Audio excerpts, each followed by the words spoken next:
Last week, Apple dropped a $600 MacBook, and while they were doing that, they quietly dropped a $1,600 Studio display. And right around this time last year, Apple dropped the iPhone 16e, which is supposed to be the budget iPhone. So now, for the first time ever, Apple is actively and aggressively targeting the budget market. And I gotta be honest, this might be the smartest strategy that Apple has ever used. They're letting Tim cook. Apple products have always been expensive, and there have always been more expensive Pro versions. The easiest example I can make of this is the iPhone. They have the base model, the Pro model, and the Pro Max models. And I had this thought when they dropped the iPhone 16e last year that Apple is creating a completely new pricing ladder.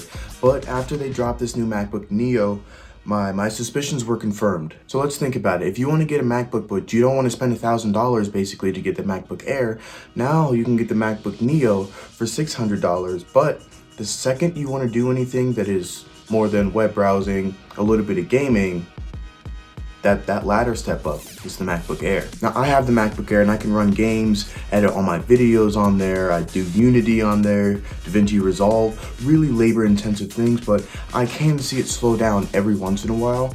Not enough to make me want to upgrade, but it's making me think about it, which is the next rung on the ladder, which is the MacBook Pro. Now, the MacBook Neo has 8 GB of RAM, and it's capped at that. They literally cannot upgrade it because of the infrastructure and the chip that they're using. It's an iPhone chip. But I also have a feeling that Apple doesn't really want to do more than 8 GB of RAM, because if they did, then that would eliminate the need for the MacBook Air. Remember, this is a ladder. You want all of the rungs. And it's the same thing with this new $1,600 Studio display. Because think about it, if you already have a MacBook or you already have a Mac Studio and you want to stay in the Apple ecosystem, your best bet is to get a Studio display. Now, before, about a week ago, those displays were like $5,000. But now, right when they released that cheap MacBook Neo, they also give you a cheap Studio display for $1,600. And the funny thing is, it comes with the stand. The old ones didn't have that. You'd have to buy the stand separately for like another $1,000. And for consumers, this is probably one of the best things, because you can get started and have a full-on Apple ecosystem for a lot less than what it would have been just a week ago. But you also have to be careful, because this is exactly what Apple wants. If you get the MacBook Neo and you try to do anything that's a little bit intensive, then you're gonna want the MacBook Air. That gets you into their ecosystem so that you want more, and then you end up spending more money with Apple. Now, I have the MacBook Air. It has 256 gigs of storage for me,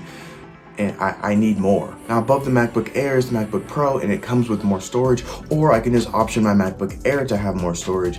But again, that costs more money. That brings you up the ladder. So again, Apple's goal is not to sell you a cheaper Mac, it's to get you into the Apple ecosystem so that you can never leave. Because aside from just having all the same hardware from the same company, the software and the ecosystem all working together as a whole, it's a good experience, I gotta say.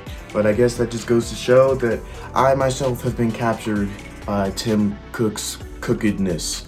So yeah, the Apple ladder is longer than it's ever been. There are cheaper versions and even more expensive Pro versions of almost every single thing that they make. So that's all for this video. If you guys liked it, then go ahead and leave a like, and definitely get subscribed for more content like this. But yeah, that's all for this one. I'll catch you guys in the next one. Peace.